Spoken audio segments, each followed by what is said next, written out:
A Louisiana woman's first cruise holiday quickly turned into a nightmare after she suffered a catastrophic genital injury, resulting in a grapefruit-sized lady bits, this is what they wrote, while enjoying a beach excursion. Okay. I don't think she enjoyed the beach excursion, you guys. Welcome to Sunday Lunch, Reality Served, where we discuss reality TV, pop culture, and what distracted us this week. Hello, Jessie. Hello, Sophie. How are you?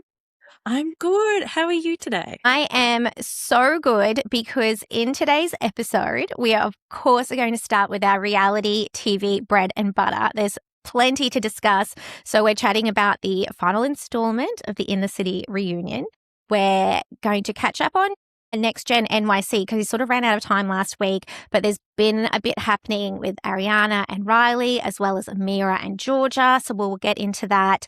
We are going to share a Traitors update as well as a quick MAFS USA update. And then in terms of what's distracting us this week, it's a real mixed bag. We've got damaged genitals, we've got lightning strikes and storms. So I feel like that's going to make for quite an interesting conversation. And then we'll also share some of our latest TV and TikTok recommendations. So yeah, quite a bit to cover. Did you say damaged genitals? Can I just check? Yes. Swollen and damaged genitals. It's something that's been distracting me this week. Not personally. I don't know. I'm trying to decide if it's better if it's you personally or someone you know that you're going to tell me about. And okay. Well, I look forward to that. Now it's like one of those early teasers and I'm like dying to get to the damaged genitals part. Don't know what that says about me. But before we get started, Well, today we are back to a morning record, which I absolutely love. So I have got my Lady Grey. And now that you told me that you've always called Auntie Louie the Lady Grey, I just think of Auntie Louie when I have my Lady Grey. And what have you got in your cup today? Is our Lady Grey. I'm doing a double Barocca and aspirin. My ice has melted because coffee just was not doing it for me this morning. And this is like my breakfast of champions. I realize, everyone, it's not breakfast. I'm not being a weird, I'm not promoting liquids as a full healthy breakfast. But no, we are not here for nutrition advice. We're just asking what's in your cup. And I meant to ask you last week, what have you got in there? Aspirin. What does the aspirin do? So, because I have a couple of health conditions, I'm not allowed to take Nurofen and Panadol doesn't actually work for me. Yeah. So my doctor said I can have an aspirin from time to time, like if I have a headache or like my jaw aches or something like that. And I don't know if it's mostly placebo, but I feel like it really does help because I think it thins your blood and dilates your blood vessels. It does. I know a doctor told me once that actually the best thing you can do when you feel the onset of a migraine is take an aspirin. And I assume that's because it thins the blood and that's fairly spot on. But I was just like, should I be drinking this? But okay. Well, it's special for you. It's not an ad for Barocca, but Barocca is amazing. So if you want I don't do multivitamins or anything like that because it's just it'll just come out of your body. But this has magnesium and vitamin C and things that will actually get absorbed. And also, I don't know, it's just a bit weird. I don't like cordial. Cordial gives me the ick and makes me want to throw up, right? I don't know why, because I think it's the sugary smell. Whereas this is almost like a cordial that I like. And that's why I drink my Hydrolyte. It's because I drink so much water and I used to be able to just drink water on its own. But then once I got into Hydrolyte, I'm like, ooh, it's like a treat. And it makes water into a treat. But I do drink Barocca. I'll have 2 Baroccas before I go out and 2 Baroccas when I get home. This is I used to 10 years ago when I used to go out. But I always found that to be super handy as well. Best hangover cure, a Barocca, a Hydrolyte, an aspirin. Go to bed. You'll wake up feeling tip-top. Look, you wake up looking like this. Yeah. No. Now that we're in our 40s, we never wake up looking like this. I did not wake up like this. Looking literally like a mountain troll from a Nordic fairy tale. It is so bad. And I roll over and I look at Charlie and he looks exactly the same. And I'm like, why do I look all decrepit, but he just looks blonde and beautiful? It's so unfair. They don't change. I remember when Sean and I first moved in together and I don't think people realize I've got really fluffy hair. It's big hair.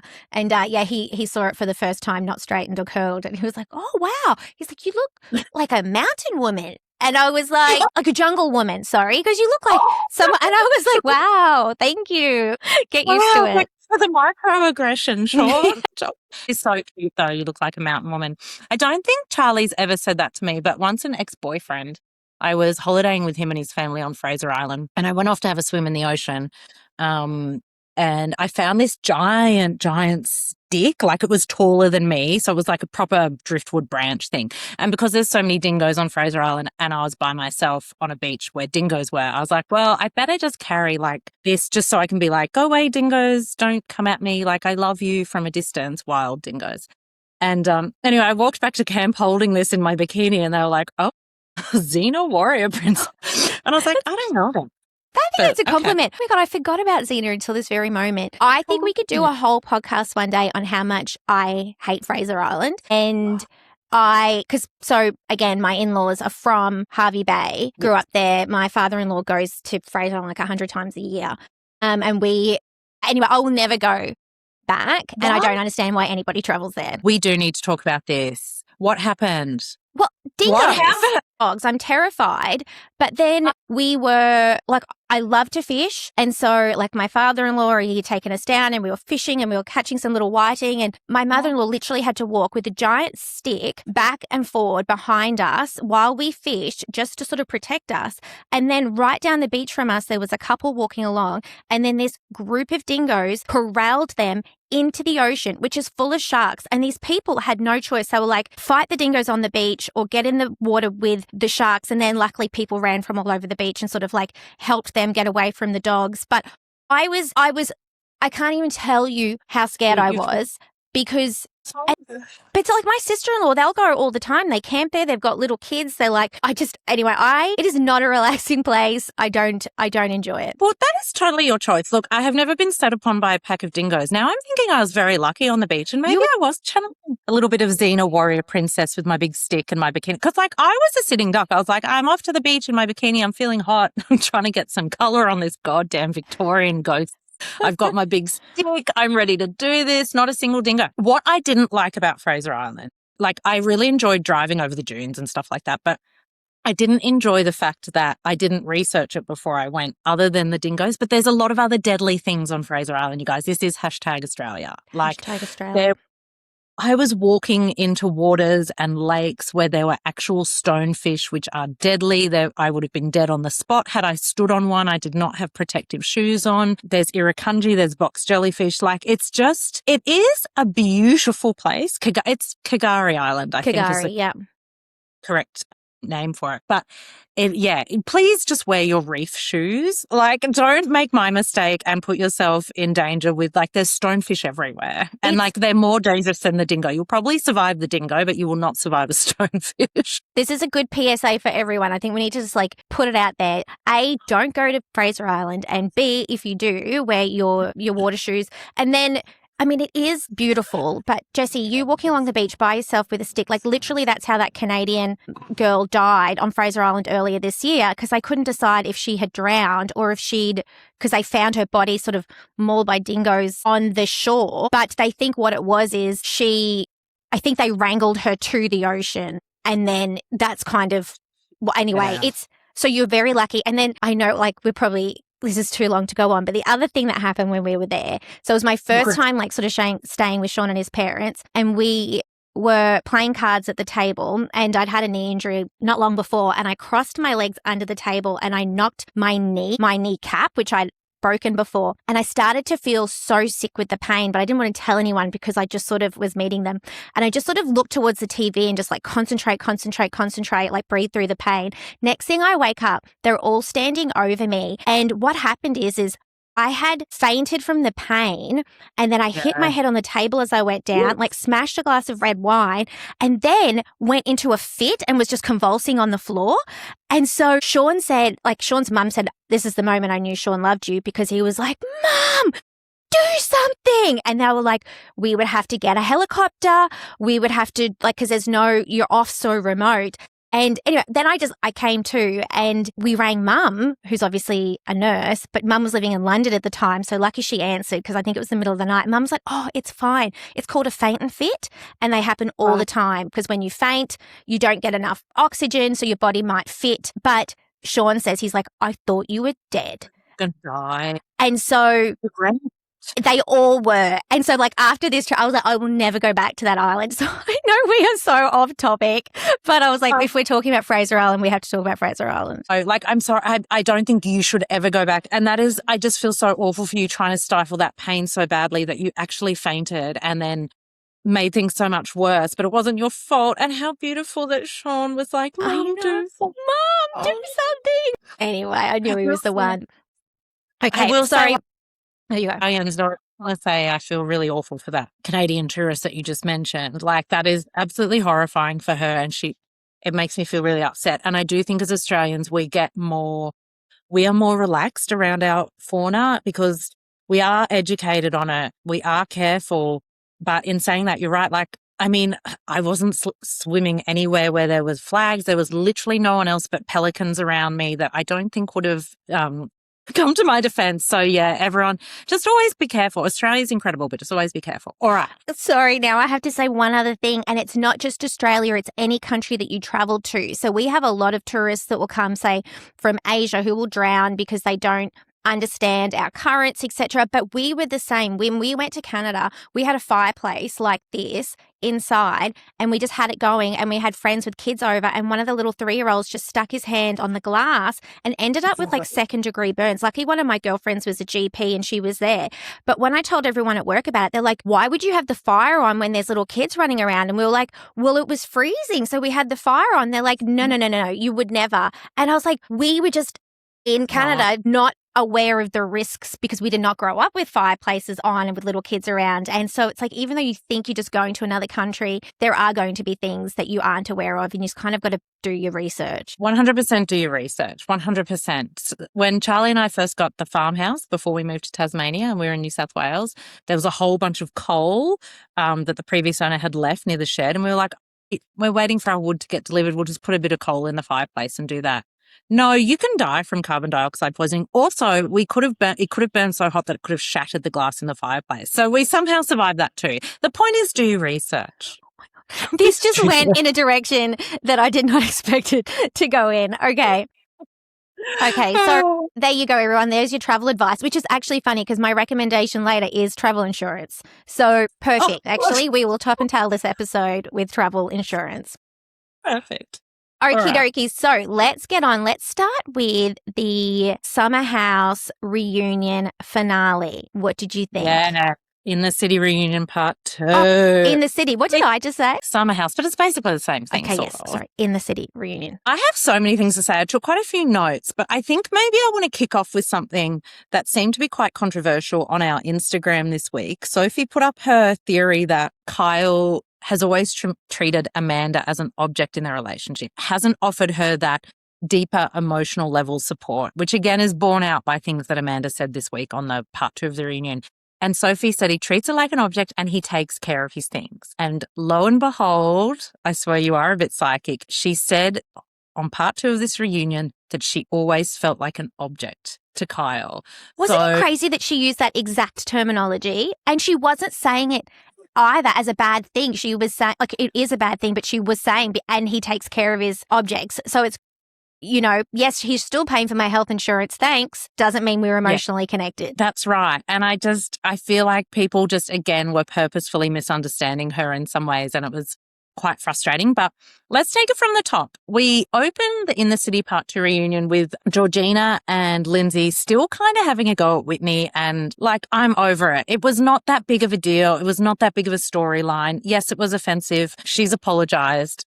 Georgina and Lindsay were still going on and on about how hurt they were, and how when Lindsay kept saying to Whitney, you're going to have a million apologies for all the single mums that are basically going to hate you. I was like, that's awful. That's an awful thing to say to someone, Lindsay. And most mums and single mums can understand that people sometimes say the wrong thing and are allowed to apologize for it. What do you think? And then we move on. And I just think Lindsay is so used to being in the right that maybe it had gone to her head going into this reunion, because it was just, you were on the wrong side of history with this, let it go. And she She didn't. No. And at this point, when Kenny said, but how many more apologies do you actually need? And Lindsay said, well, I don't accept it at this time. And I'm like, well, great. That's fine, Lindsay. Just say that. Don't say that the whole world's going to hate Whitney, which is a horrible way to make someone feel. Don't say that you cried for 6 months. Just say, you know what? It hurt my feelings. I'm not ready to accept it, but maybe in the future. Like, what's wrong with just saying that?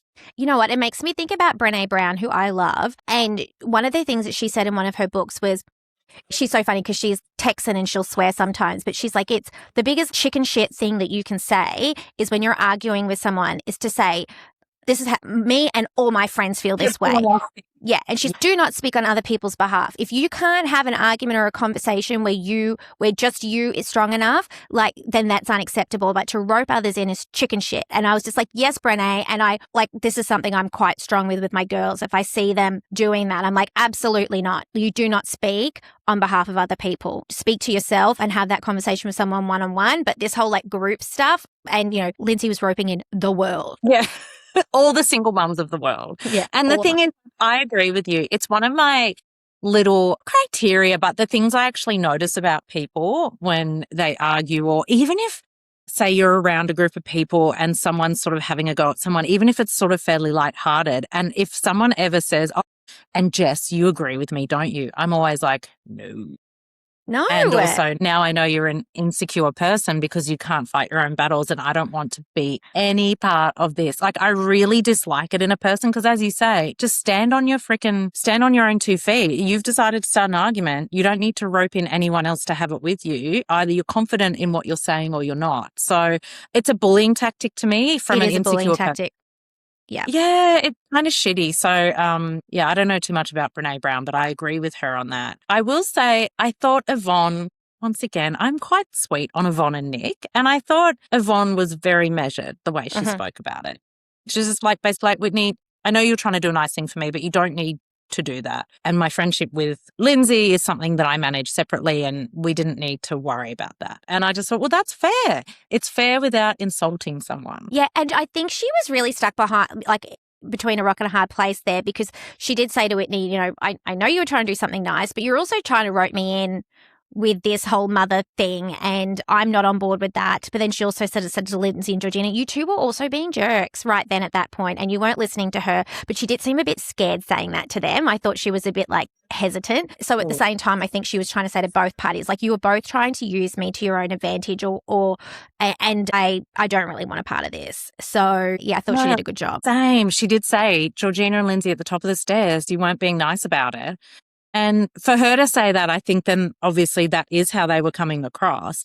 I think she's very even-handed. I really like her. I actually, because I've sort of imprinted on Yvonne and Nick a little bit, I saw a little outtake of their Friendsgiving from that episode where they were dancing to this old goofy song, and he was dancing with a broom helping her clean up, and she was dancing. And it was just so wholesome and so cute. And I was like, I love them. I know you put it on our Instagram stories. Otherwise, I wouldn't have seen it. And it was super cute. And she actually wrote back. She was like, thanks, guys. She's sweet. She's very sweet. Just on the Kenny and Whitney part as well, I saw, there's this series, there's this lady we follow on Instagram, Lauren Nepatala, I'm not quite sure how to say it, but she's an online psychologist, and she's starting this series online about narcissistic men in reality TV. And so it's so interesting because she listed all of them, and the ones that where the women have now gotten away from them. So the Jax Taylor, the James Kennedy, so all the, sort of those ones. And but she started, and she did one on Kenny around, and she's saying it's very much the early signs, the early signs of what he's still sort of in the love bombing, but also control phase. And I just put a comment on it this morning, because one of the things that really peeved me off was when he said, I'm going to marry this woman.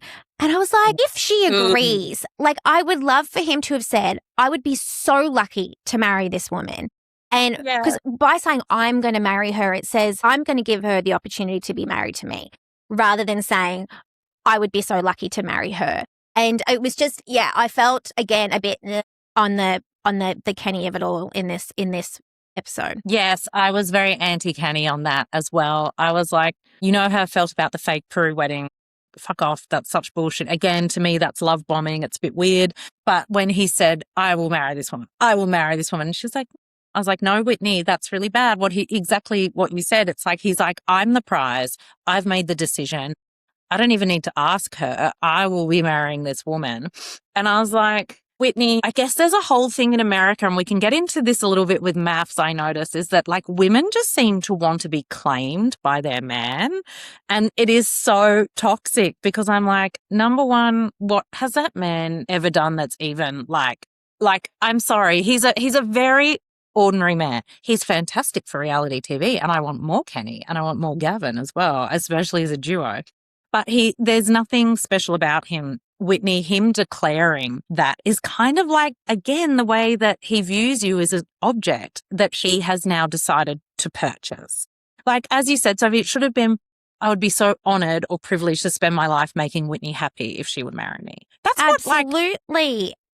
And you know what is interesting too, because I saw someone writing, and sorry that I can't credit them correctly, but someone was saying about the MAFS thing is, you've got all these really beautiful, accomplished women, and the best that we can offer them are these men with potential.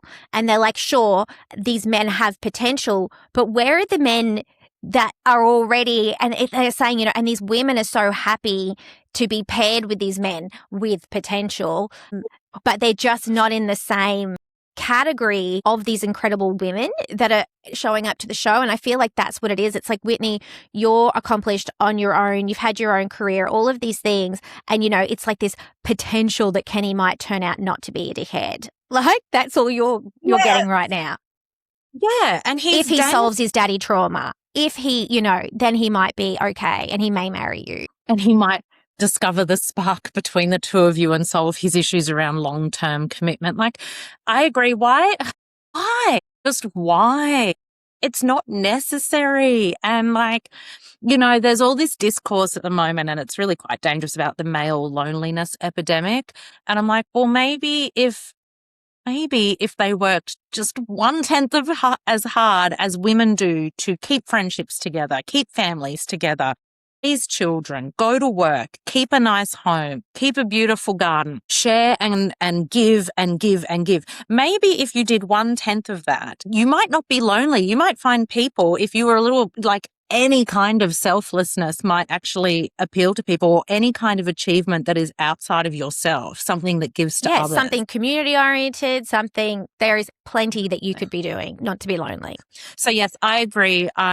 I have definitively decided that Kenny is only good for entertainment, and I no longer have a crush on Kenny. Boo. Sorry, Kenny. But that's today. Let's see. I know you said definitively, but let's see. I also feel like, just on this episode, which, we can't go into it again, but I was so cross with Kyle, and I then get onto the online world and I feel crazy. Like, similar to what I said in our Royals episode, we are not in the majority here. Kyle was taking zero accountability. It's like, she did this, but you cheated on her, you swore at her, you yelled at her, you wouldn't give up drinking, you kept going out so sloshed, and every time someone said that you cheated, you couldn't confirm or deny it because you had no recollection of the evening.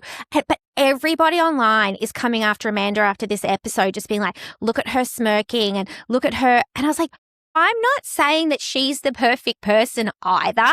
I just feel like only one person's being held to account. I was so pleased with Andy for doubling back to the summer house stuff and being like, well, what happened in that bathroom? And, and Danielle saying, why don't you DJ sober then? Like, if it's about money and whatever, like, why couldn't you do the things that your wife asked? But yeah, anyway, I said I wasn't going to go on with it, but I can't help myself because I feel crazy. No, you can go on with it, because I wrote so many, and I don't often write notes on a reality program. I can tend to just like talk about them because they're always in my brain. But this was fascinating to me because there is so much discourse in general around Bravo platforming abusive men, and Andy never gets involved with it. And I suppose because, like you said, that woman on Instagram who's listed all of these narcissist men, I mean, it's all of them almost, basically. So it's like, if you start addressing it, are you going to chuck out all of the cast members? Well, maybe, I don't know. And do you become liable somehow if you acknowledge that it's real?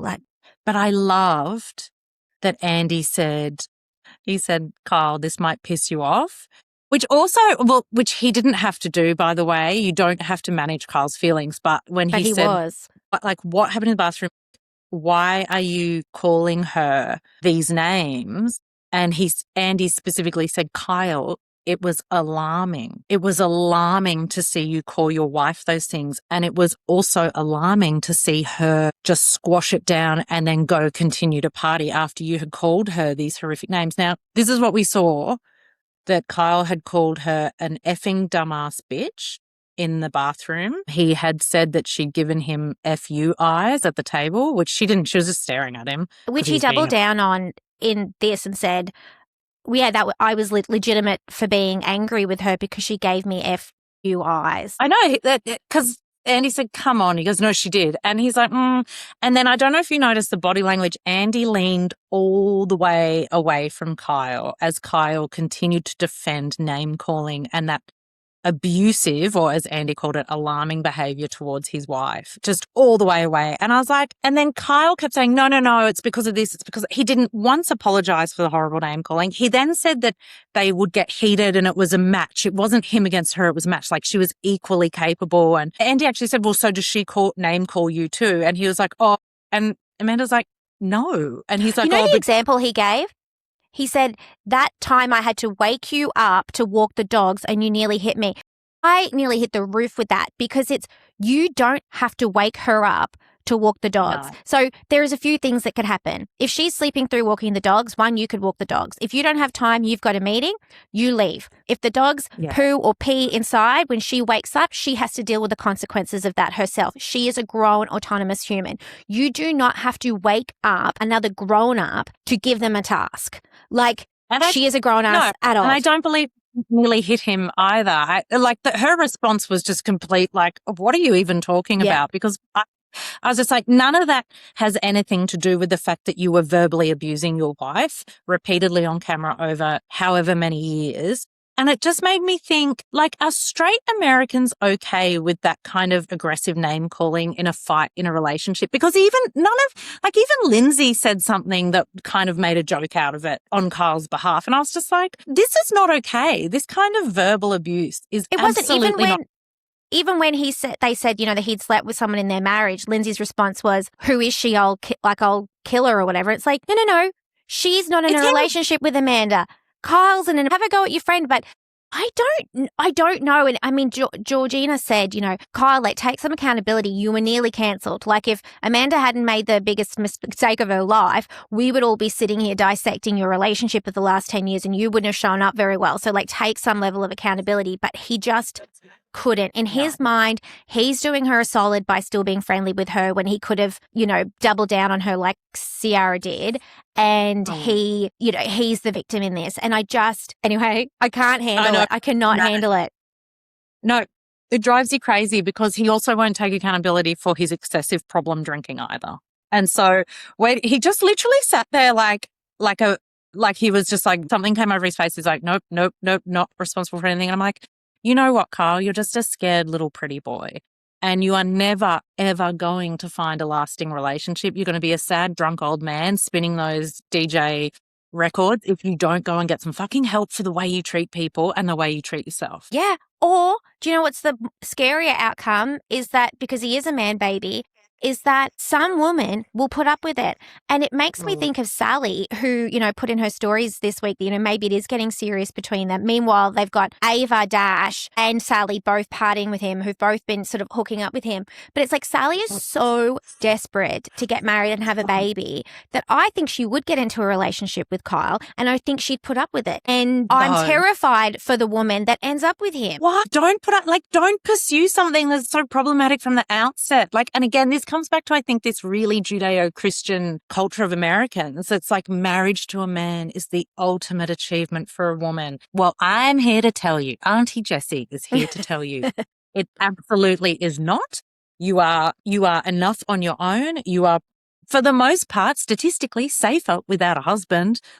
Sorry, and you'll probably have more money. So, just remember that. You don't need a Kenny to say he's going to marry you. You don't need someone like Kyle who's calling you an effing dumb bitch and you're meant to somehow take half the responsibility for that. You don't need any of this.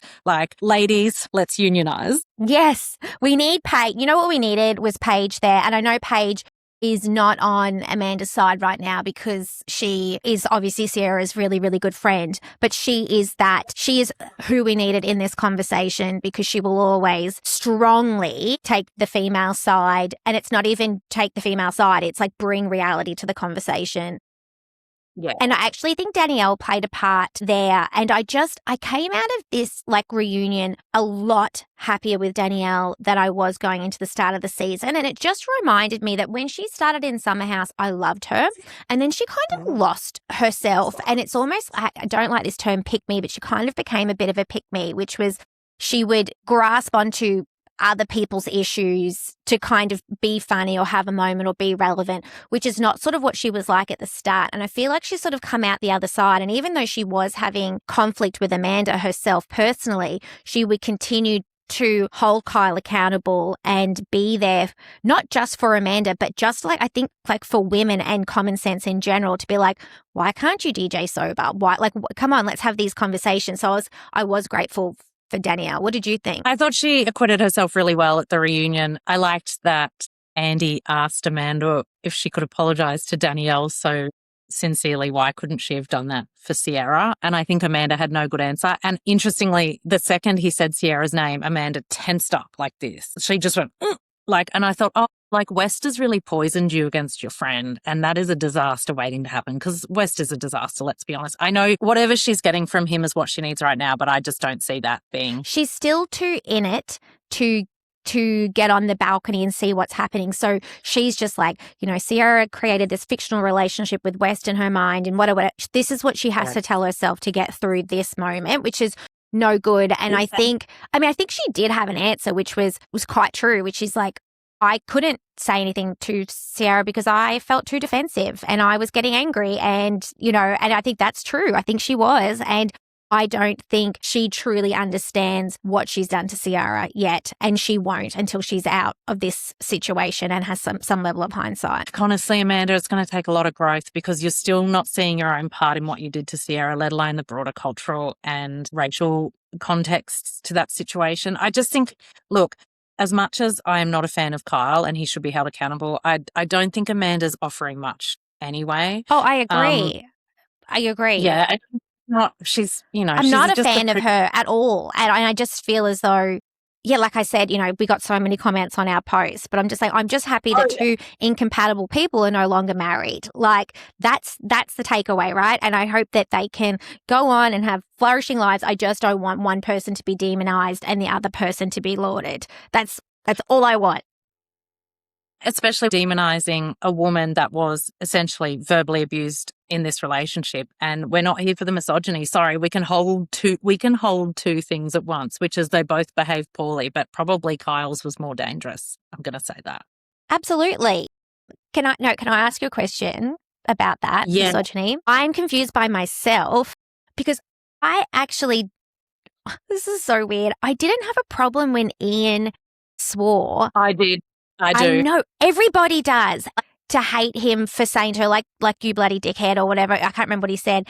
And I was like, you know what? Like, if a whole group of people had been mean to me for a season and Sean was behind me and he just was so, because you could tell Ian was so angry with how Danielle had been treated Sean would never, but I was like, when he was like, you fucking idiot or whatever, I was like, it's not the worst thing. He's just like, you all are coming for her and you're not being genuine about it, which by the way, I think Amanda kept saying like, come on guys, we were being gossipy. We were being nosy. Stop saying it was for Danielle's benefit. It wasn't. Like she was like the only one I thought who was being truthful in that. But anyway, I'm like, talk to me about it because I know Sophie. I should be angry. I know. Look, I'm going to say this.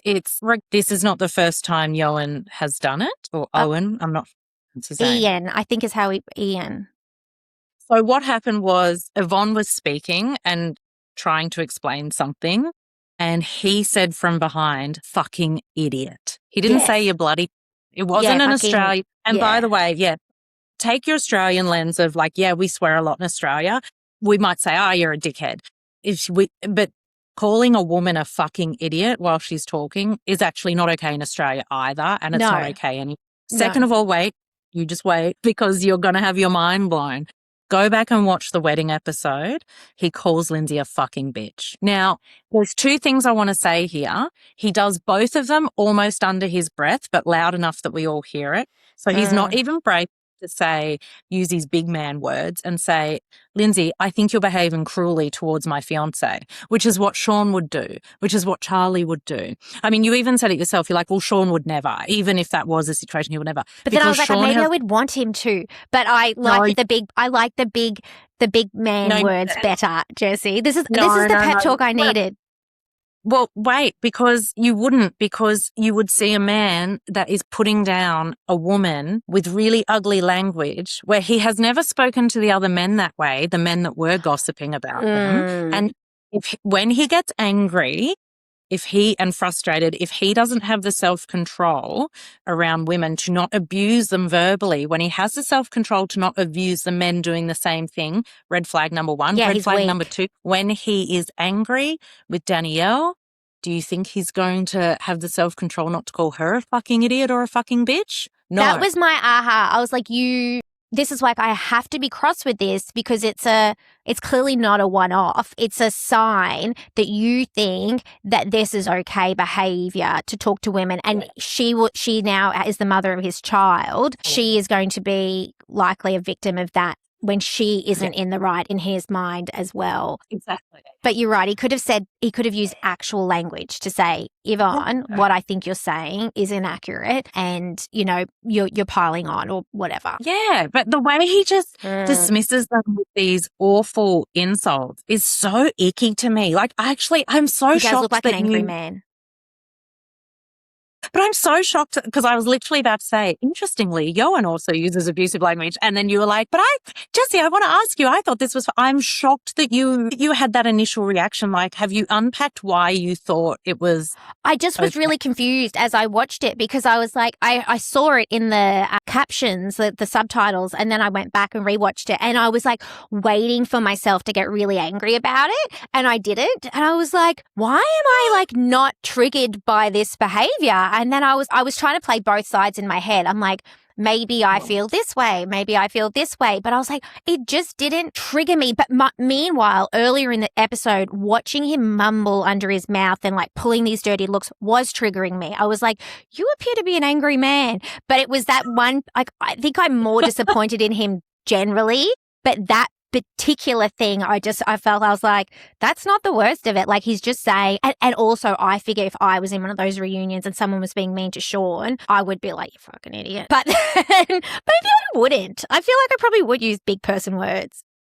I think you would. And I think later in the green room, you'd go to Sean and say, that person's a fucking idiot. And then you laugh about it. But the way it's also like the context and the way he said it felt really targeted towards the women. And the way he said it at that wedding episode made me feel sick. I remember thinking, Danielle, what are you doing? He will call you those names one day. It's not okay. But look, it was an interesting reunion. I'm definitely looking forward to see. Can I just say my favorite man is Andrea? And also, like, I know they're boring and they just sit on the end and never say anything. And I think that's probably an indication that they have a really good relationship, Andrea and Lex.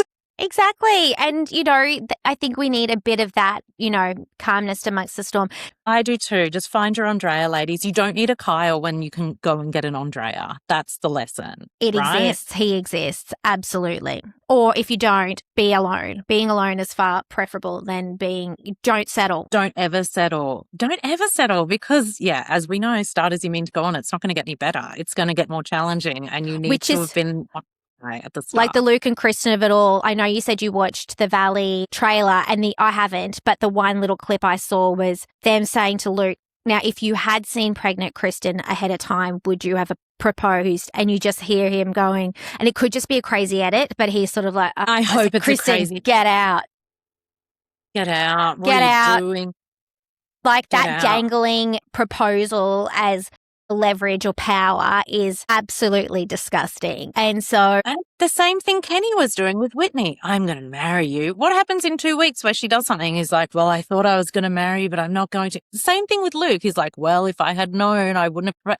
You do realize using marriage as leverage. Yeah, it's so fucked up that I just want the women to go, I don't want to be married to you. Goodbye. Like, that's take exactly your leverage. I'm like, if you're not down on your knees telling me that it would be a privilege to marry me, I don't want it, because I would certainly be saying it's a privilege to marry you.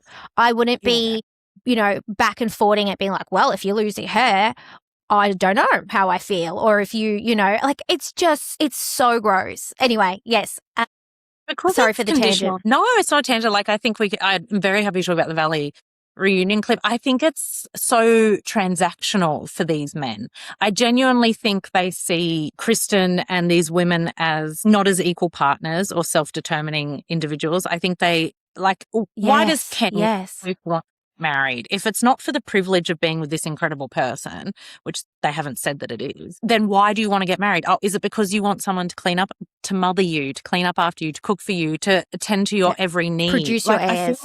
Produce your heirs, your legacy. Like, I feel like it's like that. And that's just, the woman is always going to be miserable in a situation like that. I thought it was interesting that they're doing 3 parts. I think 3-part reunion is a bit much for the Valley, personally, for me. Yes, I think that is going to be too much. Even Summer House, which had such a lot to discuss, they eked it out far. Like, I love a reunion. I love a multi-part reunion, but 3 for this season of the Valley. Like, how long can we talk about Danny for? Like, how long can we? Sorry, I've got a foot cramp, everyone. How long can we talk about Danny for? Drink a drink. I did. So I've got to wait for it to get through my body down to my extremities. Yeah, there doesn't seem to be much that I'm interested in this Valley reunion. But then, I am trying to keep my mind open to watching the Valley. I'm a bit tired of it. I will say this, Michelle, you don't need to date Dr. Dre, okay? You looked amazing at this reunion. Go find a lovely man. I know. I want that for her. I want that for her so much. Okay, Well, let's get into Next Gen NYC. Now, before we get into the detail, I have to say something. So, the Rocky Horror Show. The Rocky Horror Picture Show. Yeah, the Rocky Horror Picture Show. It is so weird to me. It makes me feel so old that none of them knew what it was. And it was so funny how the producers just kept cutting to them, like, repeatedly not knowing what to wear, showing up to the party, and then seeing the guy on stage and then one of them being like, that is not Rocky Balboa, like, dear.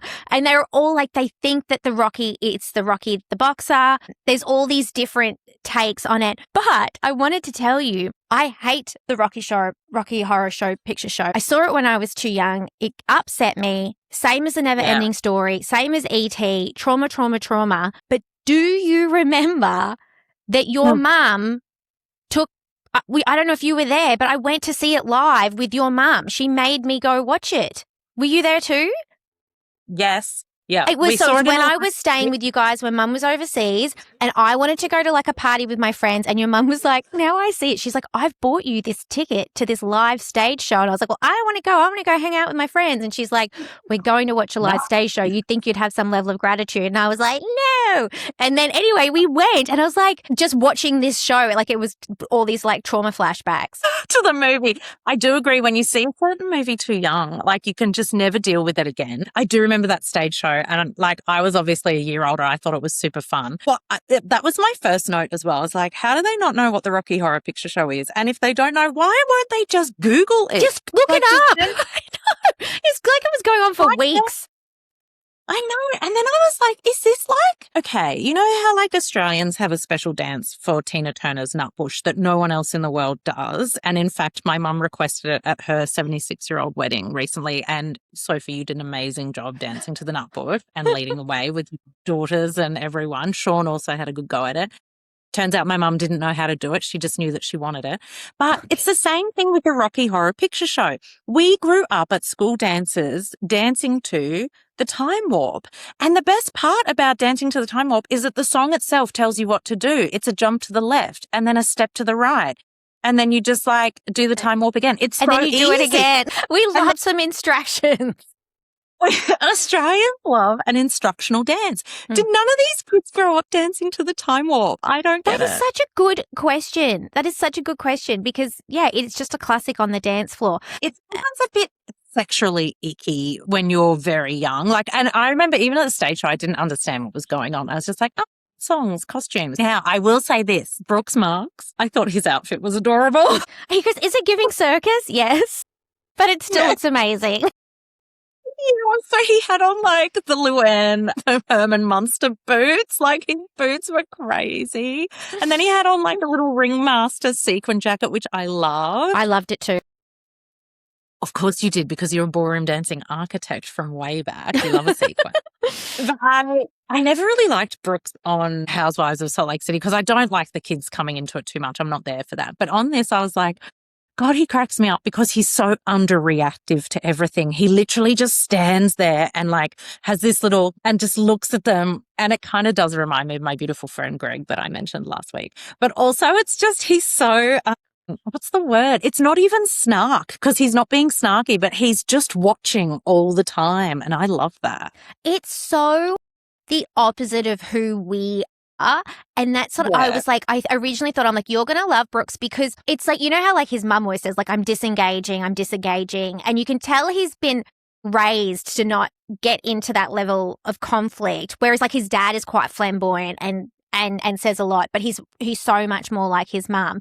But you watch him, and I don't know if they've done it in this season, but in previous seasons, someone will be having a really intense conversation with him and they edit over it and he's like there's like birds flying around going do do do do do do, and it's him like just disengaging in his head, and that they always kind of make fun of it. But he's just a really unique character. But yeah, quite sweet. He is. I think he's very sweet. He's very underreactive. Like you said, he just dissociates in conflicts. Like even in this episode, they had Meredith saying, "I think you have to have a direct conversation with Charlie. Like you actually just have to do that." And he's like.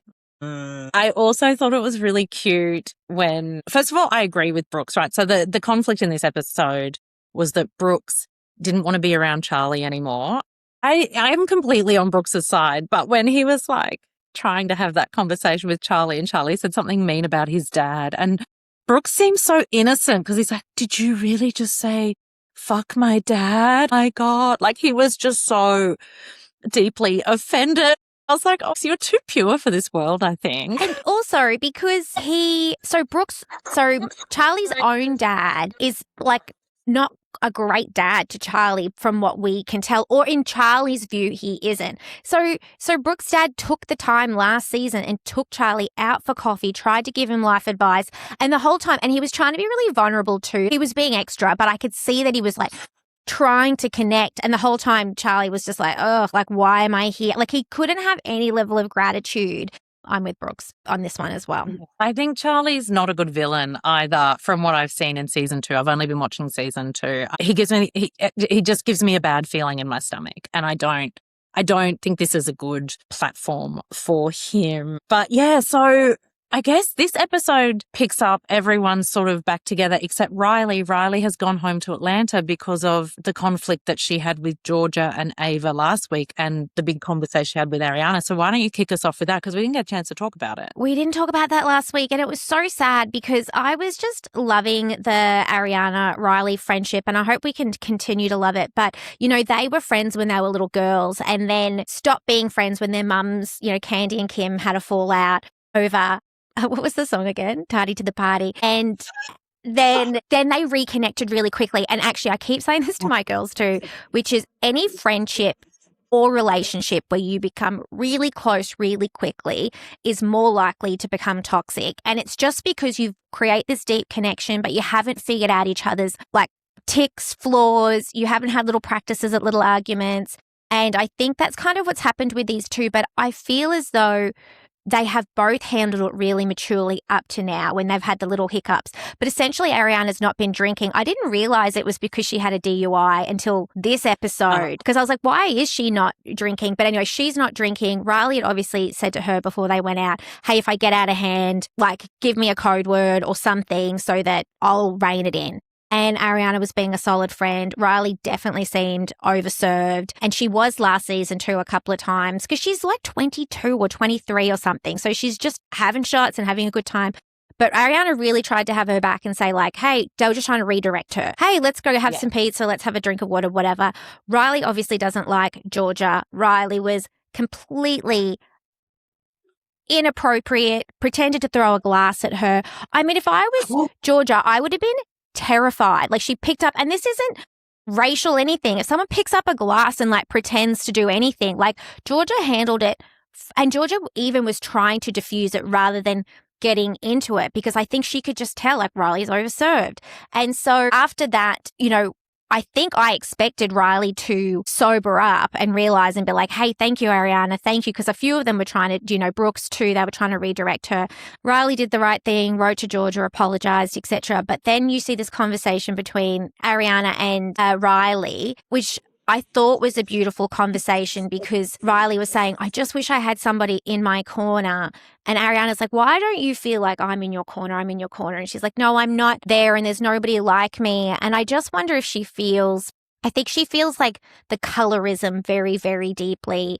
And probably maybe having grown up in Atlanta, maybe it wasn't as prevalent as it is in this group. And so I think what she was trying to say is like, I feel like I don't fit in. And so Ariana, rather than sort of attacking her and be like, hey, I was there for you, it was seeing like that wasn't the issue. Riley was trying to talk about something deeper. And she's like, I tried to be there for you, but what do you need from me? Like, what can I do better as a friend so that you do feel like I'm in your corner? Because I really am. And I thought it was such a beautiful conversation. Both of them could have got defensive. They were both quite vulnerable. Fast forward, though, Ariana was on Watch What Happens Live this week, and she said that the two of them have not spoken since it aired. And that to me just seems like quite an immature response from Riley. Oh, gosh, I forgot about the glass thing, so I'm glad you reminded me. I actually rewatched some of the scene where Riley was getting activated by the things Georgia was saying at the table, because I was like, what did Georgia do that initially like sort of set her off? Because when she was talking to Ariana, I actually watched the conversation with Riley and Ariana out of sequence. I watched that first and then I was like, I better go back and see what the conflict was. Yeah.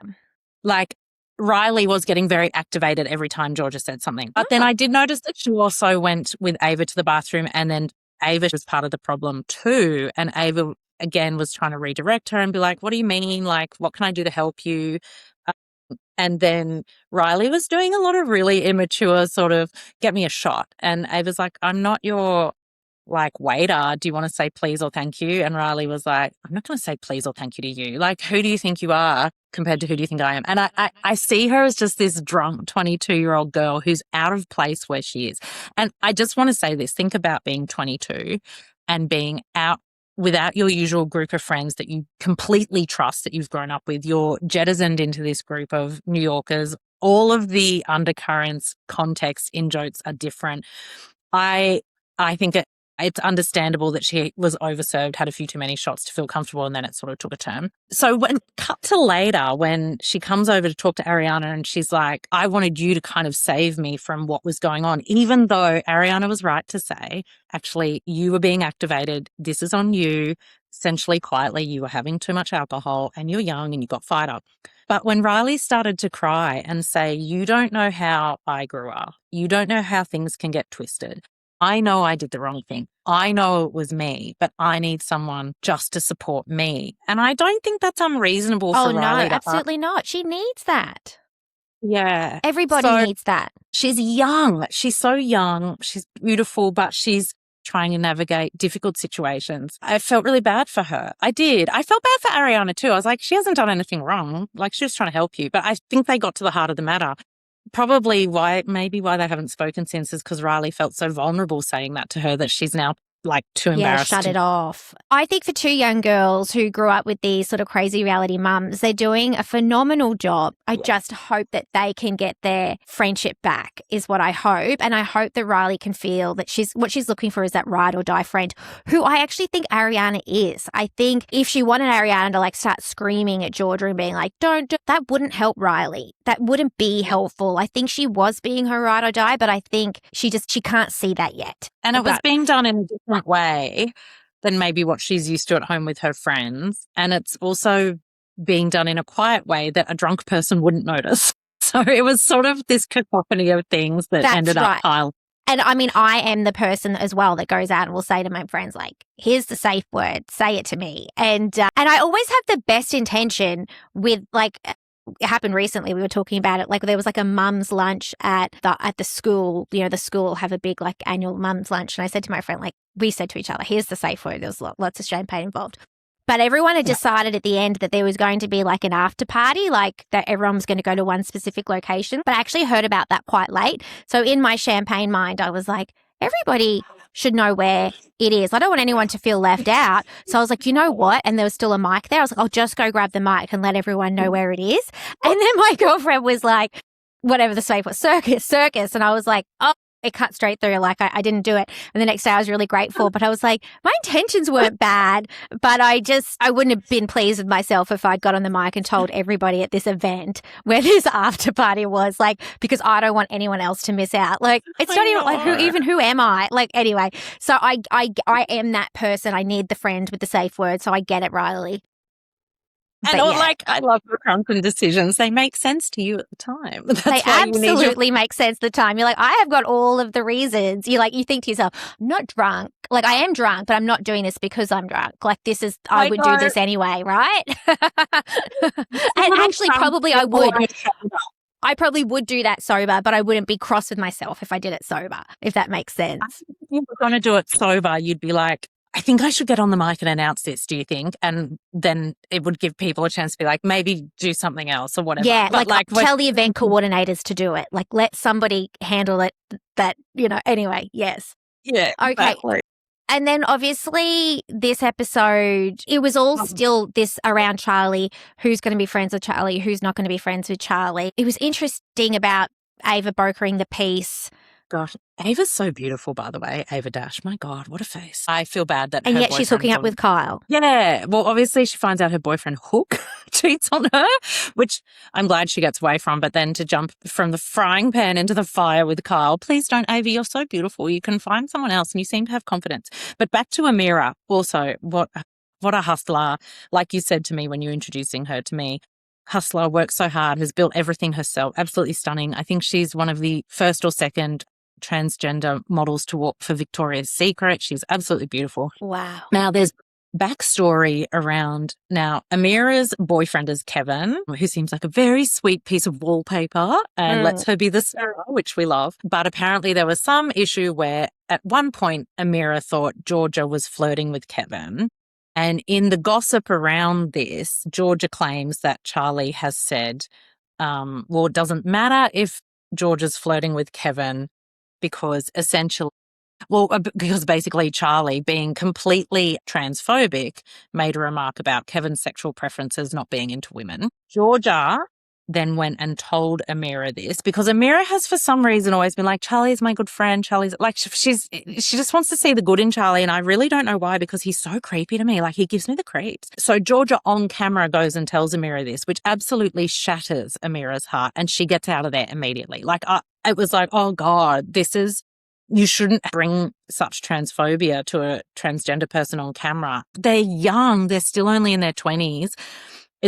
So, of course, even Georgia realizes when Amira leaves, she's like, oh, I don't think I should have done that. Even Georgia didn't want to do it in the moment too, because she kept going, oh, I shouldn't say this. Oh, it's really bad. You know that this isn't my view. And it was like, what? Like, go with your gut, Georgia. Don't say it in this moment, because I can tell you didn't want to. I can tell she didn't want to. I wonder if the producers were pushing her. You've got to tell Amira. She needs to know. Like, that's what and because I know like. and I know Georgia's like, Charlie seems to have this cult-like presence, and I'm trying to get people to see that he's not a good guy, but don't bring it on camera, and particularly when it's something so sensitive. So I was saying to you the other day, Sophie, that it reminded me of the back end of the season of rebooted Real Housewives of New York. The end of the second season, all the ladies are away on a trip, and none of them are really getting along. It was pretty dark end to the season. Yeah. And off camera, we had one of the women, Bryn, telling all the rest of the women about a sexual assault that she'd experienced. And then she said, and one of the other women who wasn't in the room had not given her any sympathy about, or knew about it, but didn't give her any sympathy and was calling her things like a slut and all of these horrible things. Now, Jessel, upon hearing that, our beloved Jessel, who I will maintain is girl's girl for the rest of my life, goofy, delulu, happy-go-lucky Jessel that doesn't understand that Tribeca is already a thing. It's already here. It's already here. It's already there. She's just a kind-hearted person. Now, she could have held that and waited till cameras picked up the next morning and brought it to this other woman. But instead, she left that room where this lady was being gossiped about by Bryn and the other ladies. She walked down the hallway off camera into this other lady's room and told her exactly what was happening off camera and said, you need to know this. She didn't use it for a moment. She didn't use it to humiliate the other woman who says that everything that this Bryn lady said was not true and exaggerated and lies. And I just think that's the difference when you're doing this in your mid-30s versus being 22 and drunk, right? You can make better judgments about what you're going to bring on camera when it's incredibly sensitive, or what is going to be safe for the other people as well. Like, because for Amira, it's not really safe to have that be a storyline on this show.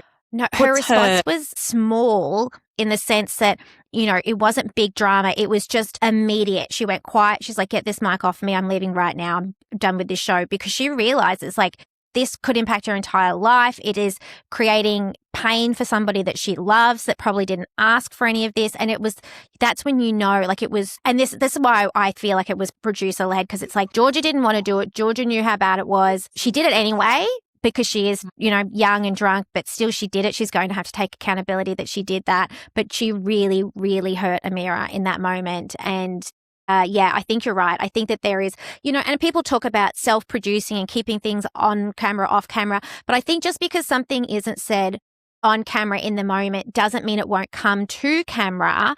It's sort of like the Uber and Jessel of it all, because it will still come to camera, but it just gives Uber, or it would just give Amira some time to process this piece of information and decide how it comes to camera, rather than, you know, the rawness of it. And not everything should be afforded that level of sort of care. But yeah, absolutely. I think you're right. Certain things do warrant that. Yeah, I think certain things, I agree, around safety for your cast members. Like, that's not a safe thing to bring to them. I mean, transgender people are amongst the most vulnerable people in the world. You know, the amount of violence that they experience, the amount of discrimination, violent discrimination they experience, like, it just broke my heart watching that. And I was like, this isn't good for either Georgia or Amira. So if it was producer driven, shame on that producer, 100%. Yeah, and similarly with Jessel and Uber, like, the things that were said about Uber were so damaging that she needed time to process and understand them. And I will say this too, we're not watching a documentary. We are watching a curated show. I think they could have cut it for Amira's sake. It didn't have to be on there. That's true. They have the choice. Okay, so this makes me think, what about the Bethany and Tom Luann conversation that time? I'm so sorry for laughing because, okay, here's the thing. They were all grown women in their 40s.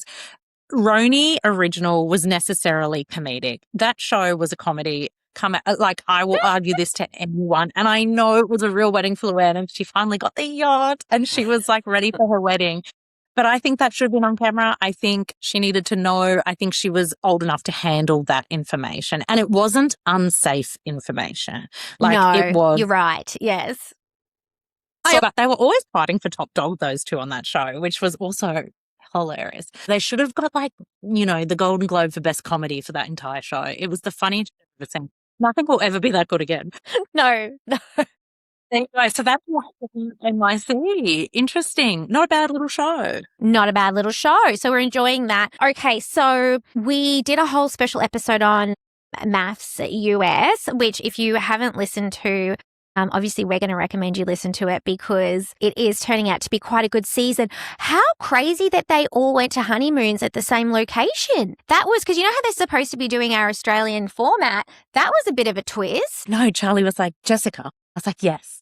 He's like, this isn't in the Australian format. You said this was the Australian format. I'm like, yes, but it's like the Australian format mixed with Love is Blind, which I've also forced Charlie to watch many a time. Like, let's watch Love is Blind. In Love is Blind, they all go to a resort together and do the honeymoons. And what I think, so they're kind of hedging their bets with both. Like, they're trying to modernize. They know people love Love is Blind. Also, it gives like more chance for like jealousy and affair ideas to form. And then I was like, well, but I really want it to be the Australian formula. And I did notice, though, that they're doing the dinner parties. So in the next drop of episodes, episodes, we will see that. And I'm very excited for that because the dinner parties are my favorite. Yeah, same. And I feel like that it is just, I don't like that they're honeymooning at the same place because it leads to that comparison, a comparison being the thief of joy, because then you're like, well, I'd rather that, or why did they get that, or why are they having this much fun and we're not? Like, I feel like it's kind of unfair so soon. I do too. And also, I actually think the Australian version has it right because you send them off on their own. So what we see in the Australian version is they're just by themselves for the first time. So they either click, like you'll see that some couples have great sexual chemistry and they're like, we're the best couple ever. And they really are like, we're going to come into that first dinner party like fully connected, da, da, da. And then you see the couples that completely break down on the first day of the honeymoon where they're like, yeah, I don't like you at all. Like nothing will change that. But I'm willing to like go through this process because we're essentially on a paid holiday on Paid TV. holiday, yeah. What happens is they all then get put up in one hotel tower in Sydney, come to that first dinner party, and it's explosive because everyone's feeling either insecure or overconfident, and then it's just like boom. Whereas I think, yeah, this Love is Blind thing where they go on honeymoon together prevents those dynamics from forming. And ultimately, I think it's going to make a less interesting dinner party, but I don't know. We'll have to wait and see. Yes, potentially. Yeah, because maybe then they're all too friendly rather than competitive. Yeah, that's interesting. I mean, I think it will be, so maybe better for the group dynamic, worse for the couples dynamic. Yeah, we will see. I think we were not right on a couple of our couples, hot takes with no info. And I think we were right on a couple. What stood out to me so far is because I had been bagging out the Marissa and like now all I can see is Millie Bobby Brown, Marissa and what's her husband's, like I will not remember his name. My brain doesn't want to remember it. But like I told my husband all about it and he's like, oh, they seem great. And I was like, yeah, boo, on the surface, I know, and they haven't lived together yet. And like he is like his stupid jet ski. And but then also I'm like really sad about my little crush Devon and his girlie. That's not going well. And I actually really, really didn't like when she and Courtney were at just the beach and just absolutely bagging out their husbands. I was like, if you weren't together, you wouldn't be doing this. I feel like they were egging each other on about how Devon and whatever the circle guy's name is, how much they hate their partners and how they're too clingy and they want too much. And I just feel like those two girls were egging each other on rather than saying like see the positives. Yeah. I think Courtney is 100% that. And she's so highly strung and she doesn't like Nick at all. She's like, even in their session with the expert, he was just sitting there going, I don't even know what to do with this. She was talking nonstop. She was frantic. It's like she's medicated. It's like she's on speed and she can't, even their conversation on the boat when she said something, she's like, and this is what I think. And then she's like, but why am I thinking that? Okay, I'm thinking that. Okay, but now you're going to think this. I don't know sure what we're going to do. And she's like, blah, blah, blah, blah, blah. And I'm like, I'm highly strung and fast. You're psychotic. Like it is so stressful to watch her. She can't process a feeling. Like she can't feel a feeling. She's like, I think I'm feeling this. Why am I feeling like she can't be in it at all? No. It was very strange to watch. And I'm like thinking, what do you expect from him? Like this man is doing his best to give you the space to feel comfortable. He's not pushing anything at all. Yes, he's kind of dull, but I actually think he seems quite nice. Like I don't even know if he does want to be famous anymore. I might have been wrong about that. He seems quite gentle. She extremely highly strung to the point where she doesn't communicate very well. Whereas, contrast her to Caitlin and Devon. I know you love Devon and I know he's your number one pick for when you're on the Golden Bachelorette when Sean, may he rest, passes at 101. Listen, I'm on team Caitlin with this and Charlie and I have talked about it quite a bit and I watched things back a couple of times. I know she was sort of bitching a little bit with Courtney, but she said something that I thought was very spot on. And she said, like, I'm happy to be in this process. Evan's a really great guy, but the process is extremely inorganic. And that is so true. And if you're someone that alone time to recharge, and you're not getting it because she's gone from the wedding to the honeymoon. She's around all these strangers she doesn't know. There's cameramen, there's everything. She's meant to be filming. She's meant to be up. She's meant to be out. She's meant to be forming a connection. It's a lot if you're an introvert or an ADHD or whatever is going on, or just someone that values your privacy.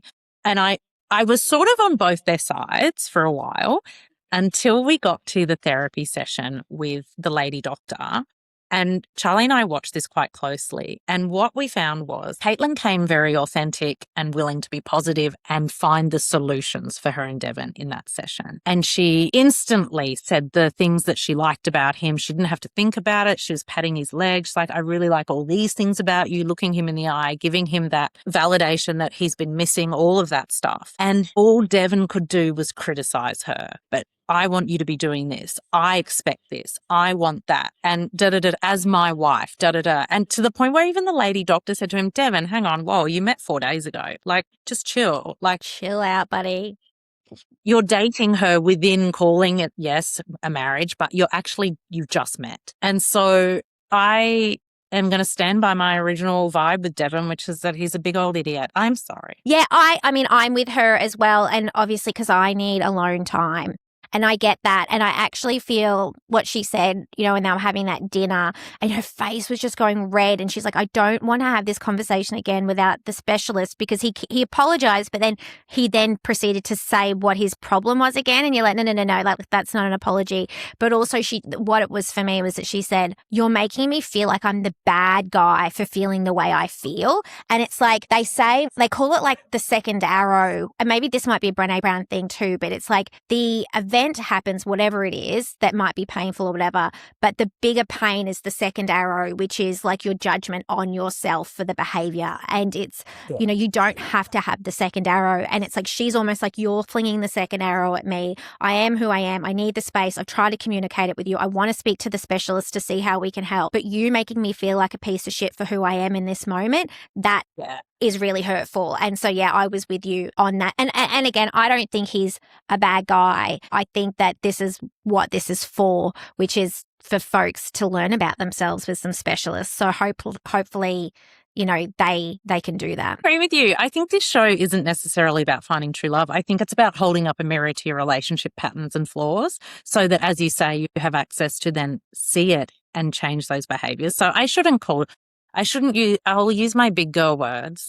and say that Devon, relationship and communication flaws that he needs to work on, because he seems very caught up in his own needs and expectations and can't see around those, that someone else might have different needs and expectations. And really, I think that's across the board. We saw with Sean, who is the older gentleman, and Nikki, that Sean is, listen, I was trying to be nice about Sean at the beginning with our bonus episode where I was like, he seems like a lovely man, but actually he's an awful, awful person. Like, I just do not like the way he communicates with Nikki. So they're both a bit older. They're in their 40s. He is constantly I don't mean to be rude to your profession, Sophie, but it's like he talks to her in HR management speak. He's like, give me an example of when you did something in a relationship and you've worked on it to change it. Demonstrated growth. And demonstrated growth. And she tells him, it's like, oh God, am I in a job interview? And then he's like, that's fine. But the question was, And she's like, but I just answered it. And I've noticed he's always turning things to be about sex. He's always turning the conversation and stuff to be about sex. When she said to him, I'm not attracted to you at the moment, but I'm willing to try, he got so angry with her. He shamed her for even giving him some pecks on the lips, some kisses on the lips. Pity kisses. And she's like, you're not getting it. I'm exploring. It's not pity. Yeah, no, I agree. He's very... and I think she's done a really good job of managing it, being like, okay, don't speak to me like this. In fact, treat me delicately. That's what I need. He sort of said, I recognize that I need to treat you and talk to you like you're someone I really care about. And that was like an aha for him. But actually, I think both of them want to win all of the time.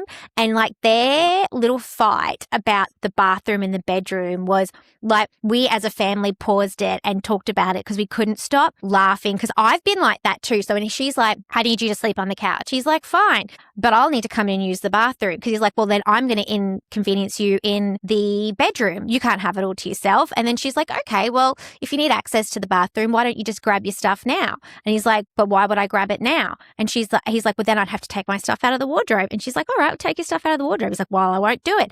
And it was just this winning. And Sean and I were talking about it, like when you're so pissed off with someone and you just want to make their life difficult, and that's all that you do. And they were doing it. And I know that she's doing it because she's frustrated because he's done it like other things. but it was just getting petty, and they both obviously care a lot about their intelligence, and they both want to be smarter, and they both want to win. And when you're in that trying to win mode rather than trying to understand mode, it's difficult. They're never going to be together, though. They were never going to be together from the start. Like I said, the second she walked down that aisle, like I've never seen a more disappointed bride. They paired these two for I don't know what reasons. I really feel like they did poorly by Nikki, because I think the way this guy communicates is manipulative. It's very controlling. He also uses that, as my wife, I expect you to do these things. I'm like, I feel like saying to him, she's not your wife and you don't get to expect her to do shit. And also, like, how exhausting having to teach a 47-year-old man to treat you with care. How exhausting would it be to be with him and then for him to have to come back 5 hours later and say, yes, I realize I should treat you with more softness. Like, go away. You are going to be, I'm sorry, single for the rest of your life, mate, because you cannot look internally and see what you're doing to someone. Like, I actually feel like she's held him pretty well. And the bathroom was the first point at which she let her frustration show, where she's like, well, then take your stuff. Like, oh my God, I'm exhausted. I don't care. Just get out. And I'm shocked she let him back in the bed the next day. Me too. I thought he was just laying in the bed while she was in the shower, and then he was going to get out again. But then when she tried to have that conversation with him about his cleanliness, because I'm like, I don't think he even had a shower. I think he just used the washer to wipe under his arms. Like, I was like, and his face. What about his crotchal region? That's what she's saying. Like, how are you getting to all your bits and pieces? Like, she handled it very well, but he didn't get it. And I was just like, ooh.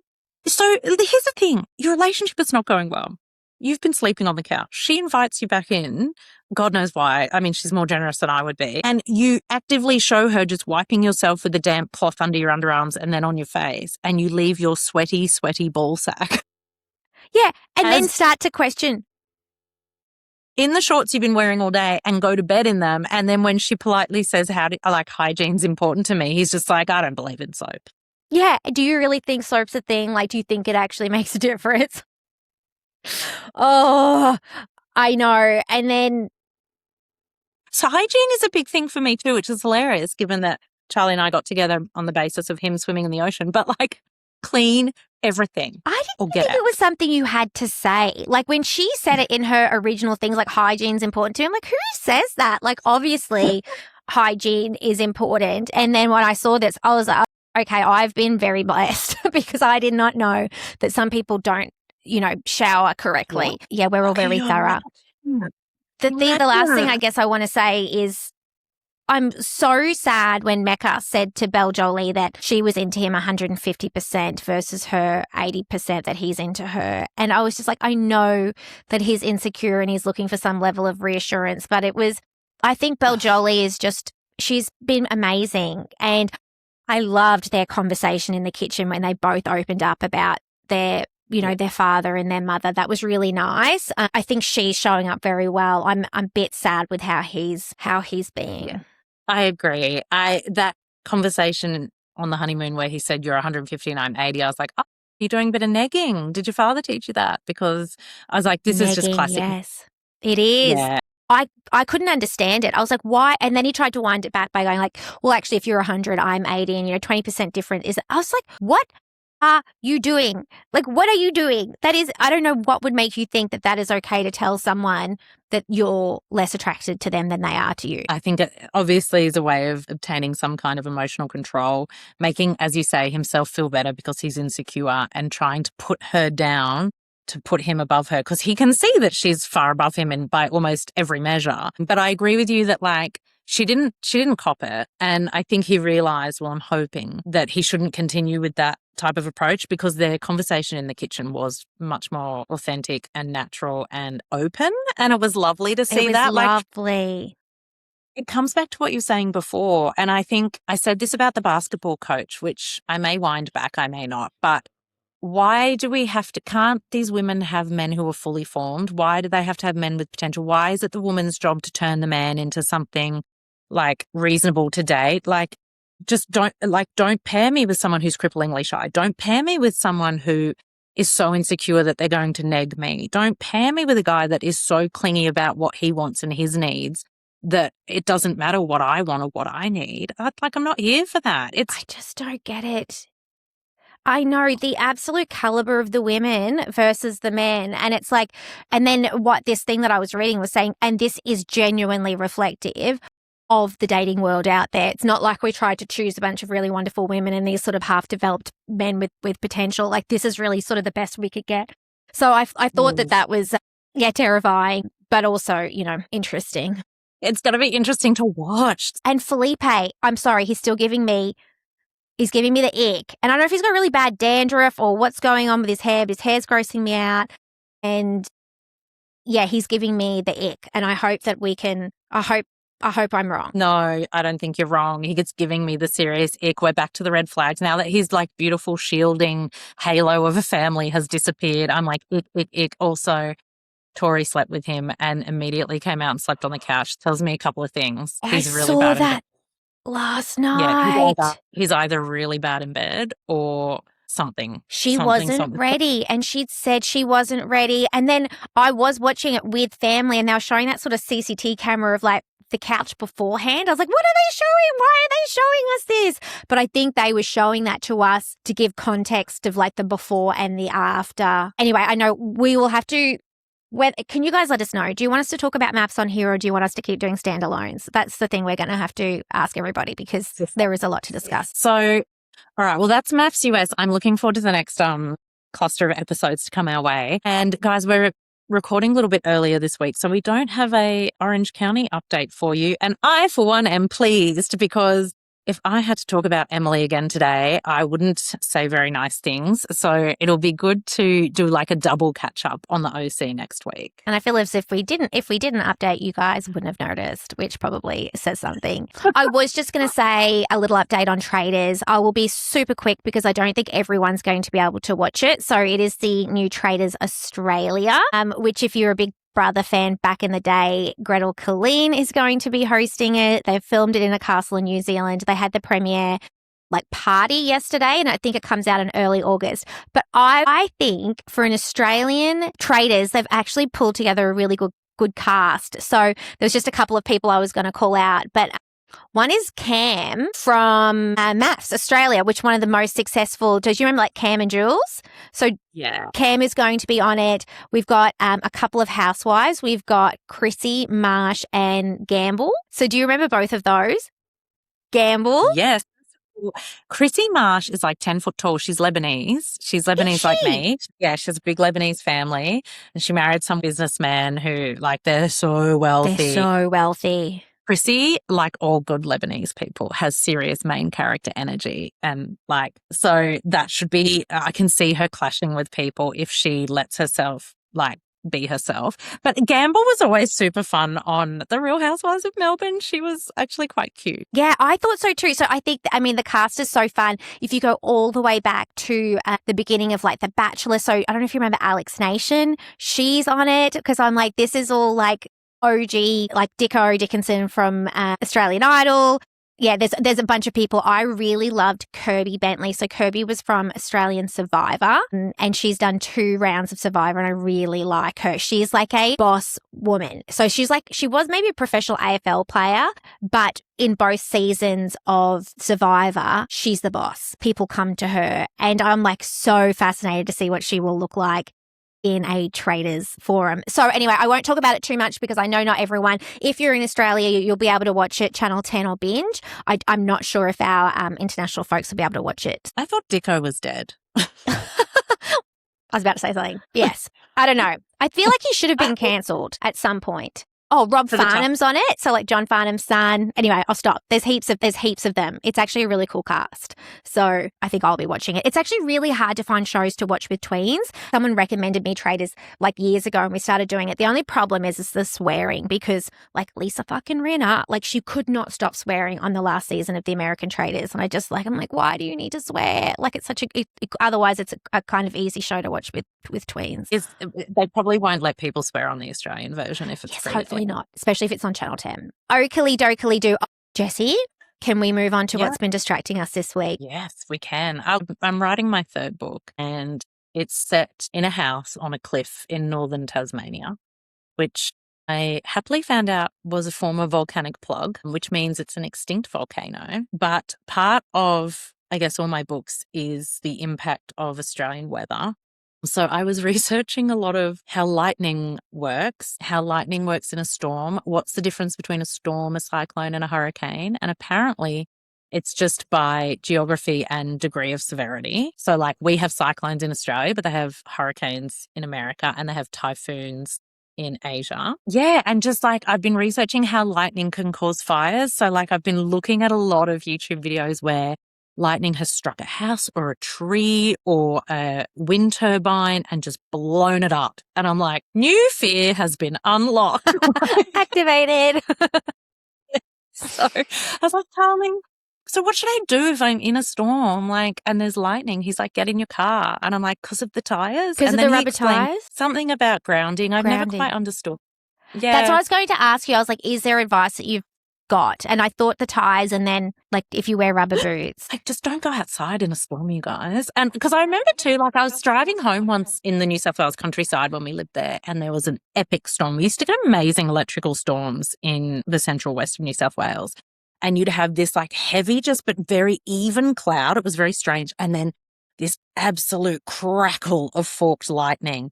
And I remember I was driving, and there was a huge amount of rain one day. I was driving home. I had Buddy, our old dog, in the back. And I was like, I can do this. I'm not frightened. I can drive home on my own. And this huge bit of lightning cracked probably, I don't know, it was probably a kilometre in front of me. But it felt so close. Could you feel it? Like the... Yeah. I started crying, pulled over, and I called Charlie, and he wouldn't answer the phone. So he has this like increasingly panicked series of 3 voicemails from me where I was going, it's me, it's Jessica, I'm here with Buddy. I can't see anything. There's lightning everywhere. Hangs up. And then the next one is like, where are you? Answer me. I know you can't do anything, but you need to tell me what to do. Do I keep driving? Do I turn back? What do I do? And like this just continued. Finally, I was like, he didn't answer he was at work. I was like, I've got to drive home. We made it home, and when he got home later that day, he's like, listen to these voicemails. And I'm like, sorry, I'm so crazy. But the lightning was terrifying. Like it is, if you've never been and a kilometre away you wouldn't think is close, but if you've never been close to lightning, it is so powerful. So yeah, I'm very much in my lightning phase at the moment. In your lightning era. Jessie, can you go away and research 2 important things? Because I don't know if when you were growing up, 2 things. One, Mum wouldn't let us be on the phone during a storm, and she wouldn't let us have a shower during a storm. And I know my kids went to have a shower during a storm a little while back, and I was like, no showers during the storm. And they're like, why? And I was like, I don't know. And I don't know if mobiles are the same as the landline, because it was the landline we weren't allowed to be on as kids. So like, can we do like fact from fiction with that, please? Yes, I'll report back next week, because I was also taught the same thing. And so I'm not sure what the storm shower part is either. But even with my phone, if I'm here and there's like lightning or a storm outside, I always just put my phone in another room, and I'm like, it's not going to get me. Yes. I'm safe. And like, even though it's not connected with a cord, I don't want to do the wrong thing. So thank you. I think that's a very interesting distraction. Mine is very odd. Okay, so I was just scrolling TikTok, minding my own business, when this like video popped up, and I'll read you the headline of what it. Now I've researched it, because then I went down a deep hole. I was like, what the hell happened? I think the takeaway from this is to make sure you've always got your travel insurance. And that is the takeaway. So this is the headline. A Louisiana woman's first cruise holiday quickly turned into a nightmare after she suffered a catastrophic genital injury, resulting in a grapefruit-sized lady bits. This is what they wrote, while enjoying a beach excursion. Okay. I don't think she enjoyed the beach excursion, you guys. I don't think she did. And then this is the other part. She paid $71,500 in medical bills. So that's in Australian. So it was around 50,000 something US. So all she did was, I think she was in, was it Honduras? Did it say? Anyway, so she was on a cruise. She got out in one of those things, went to do one of the, what do you call that? Like a flying fox into the water type thing. But they have this cord, like the return cord, and someone had, I guess, incorrectly latched it, so that when she went out and then dropped her body weight, she went like that over the cord. and damaged her lady bits. And at the start, she just thought it was cut or sore. And then by the time she sort of got back to the boat, she wasn't able to walk. They had to put her in a wheelchair. But then they were treating her on the ship, but they were charging her like all of this money just on the ship, but not actually providing actual medical attention. And then they gave her three options: stay on the ship, be flown to like a hospital nearby, or be evacuated back to the States. And so before she even went, they decided to go back to the States. She had to put down a US $20,000 or like $29,000 deposit just to get back on the helicopter to the States. And then when she arrived back, she had to pay $30,000 US or $44,000 Australian in fees just from a really simple accident. And I just, we've been on multiple cruises, all those sorts of things. And I was just like that. And I was just like, and then, they say all roads lead back to Bravo. All roads lead back to Sunday lunch. Do you have any recollection of what I'm going to say? I want you to say it. So one Christmas, because I feel like particularly triggered by this, one Christmas my mum bought me a new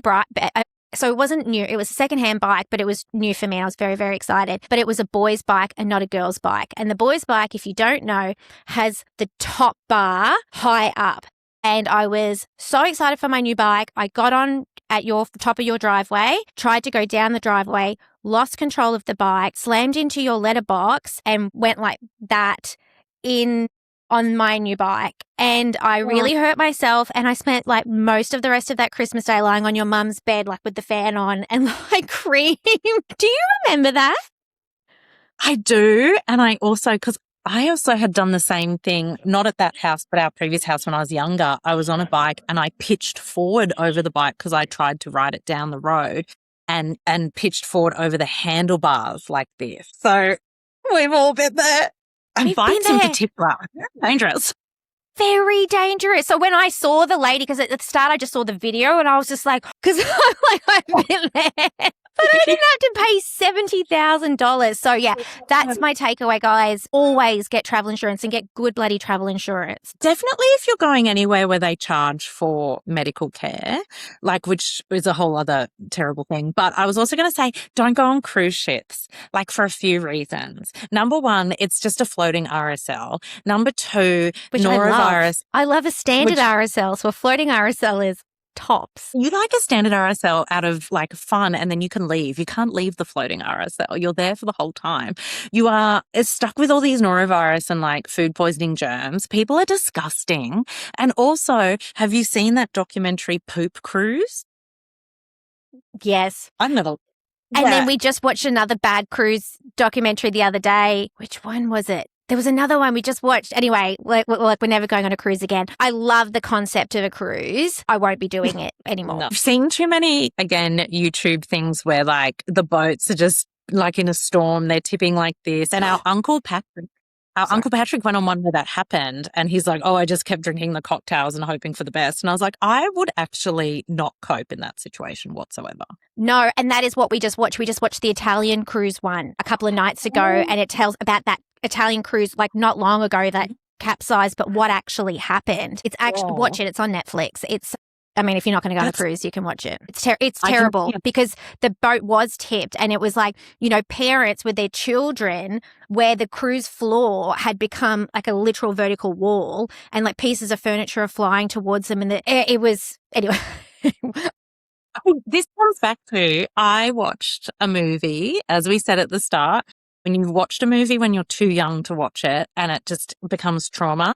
I watched the Poseidon Adventure, the original one, with my parents when I was like 10 or 11 or something, which follows a cruise ship that hits either a storm or an iceberg, or it's like a giant wave or a tidal wave, something. Anyway, something bad happens. That ship is sinking and so many people die with all the furniture and everything flying at them.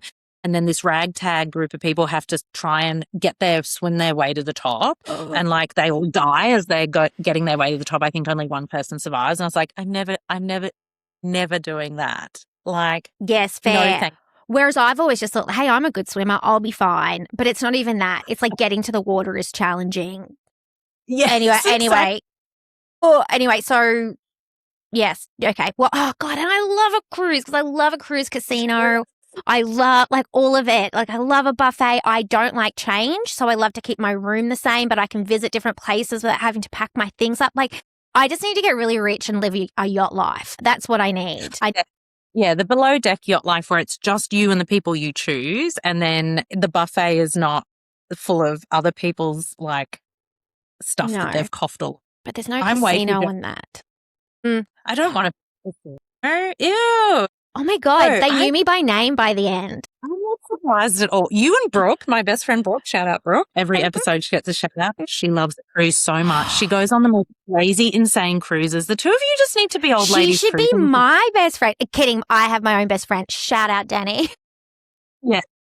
And we would. And also, by the way, I did not like them calling me by my name.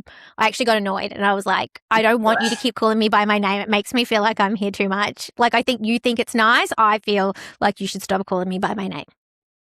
I feel the same way when I used to. So whenever you go to, so you know how like when you're working and you go to the same coffee shop all the time.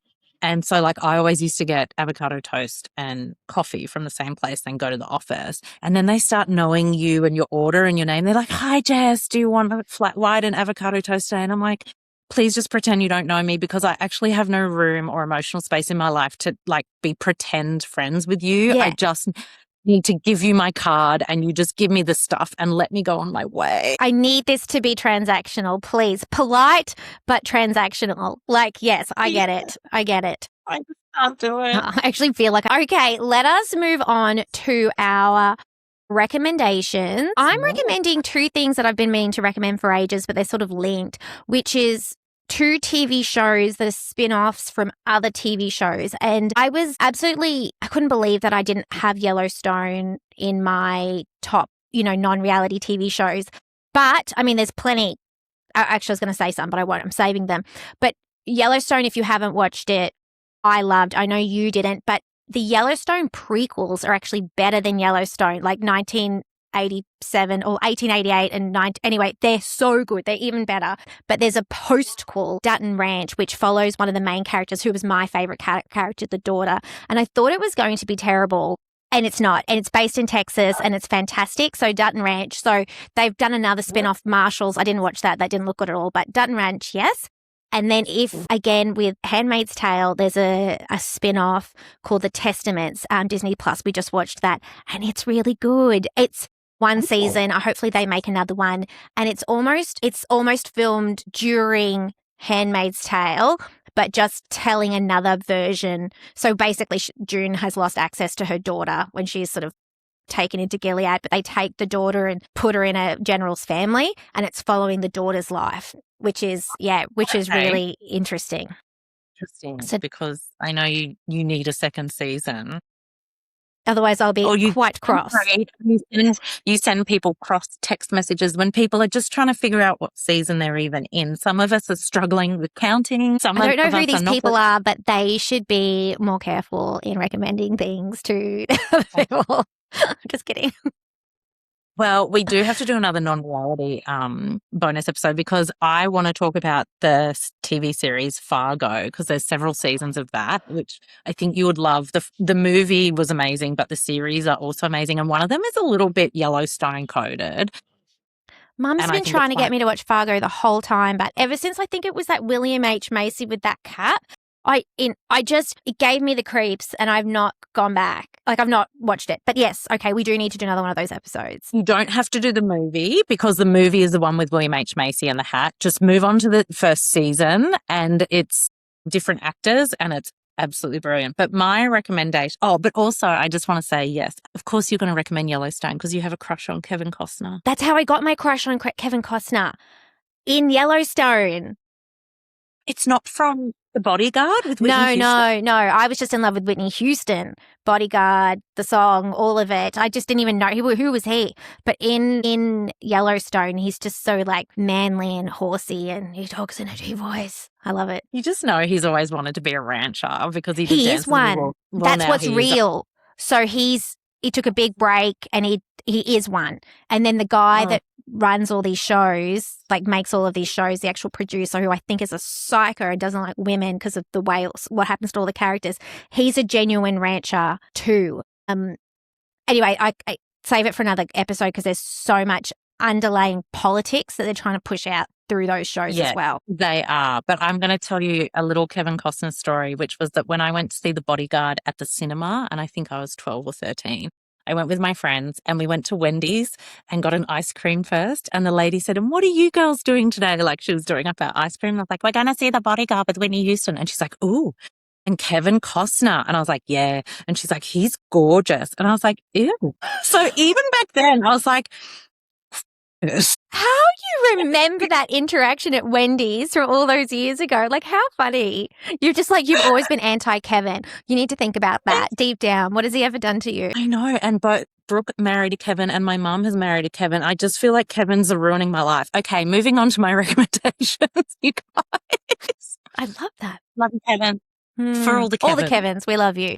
Okay, so a couple of TikToks. So this is the thing, like, I can't believe I'm recommending TikToks, but I'm actually very overwhelmed by TikTok. But what happens is I go to bed, I read a bit of a book, and then I'm like, I'll just take a quick look at the TikToks. And then 2 hours later, I'm like, oh, pet psychics and all these interesting things. But I'm going to recommend two ladies because I just think they're really cool on TikTok and they're doing the Lord's work, which is one lady who is called Nicole B. Free, and B spelled with 2 E's, so Nicole B. Free. She is a lawyer, or she calls herself a feminist lawyer, which I already like, and her whole account is dedicated to ways that you can de-center men from your life, as in the workplace, or even if you're married, or even as someone who has plenty of men in your life that you love. She gives you all these tips on how to de-center men. So it's like even those little things like saying her instead of his, or like why are we always assuming like that our language should be male language instead of female language, and saying things like no and not giving an excuse, or speaking up without qualifiers, like not saying, "I just wanted to check." Like she's got so many great tips.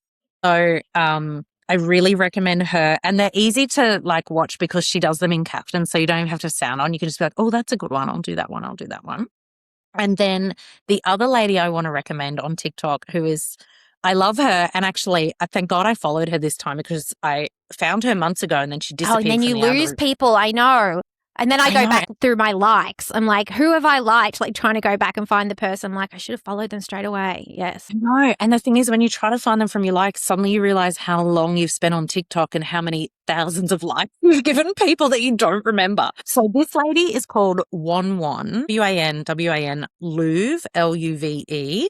And she does really cute and funny videos that are dedicated to ending the patriarchy and women's participation in it. And so she will do things like stop like overgiving with your household chores. Stop, doing things like you're not there to manage your husband's family's birthday calendar and buying the gifts.